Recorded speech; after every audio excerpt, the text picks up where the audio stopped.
వ్యక్తిగతంగా మనకు మనం పరిశీలన చేస్తాం. చెప్పేశాడు, దీనిని బట్టి దేవుని పిల్లలు ఎవరు, అపవాది పిల్లలు ఎవరు? పాపం చేసేవాడు అపవాది సంబంధి, కీడు చేసేవాడు అపవాది సంబంధి, బాధపెట్టేవాడు అపవాది సంబంధి, నీతిని జరిగించేవాడు దేవుని సంబంధి, సహోదరుని ద్వేషించేవాడు అపవాది సంబంధి, ద్వేషించేవాడు నరహంతకుడి ఎందును నిత్య జీవం ఉండదనే సంగతి తెలియజేసి.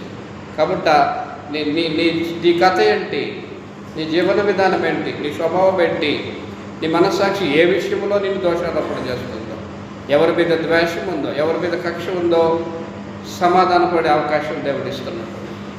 సమాధానపడి కోరుకుంటే, సహోదరులతో బాంధవ్యము సమాధాన స్థితిని కోరుకున్నామంటే, దిద్దుబాటు చేసుకున్నామంటే దేవుని కృపలో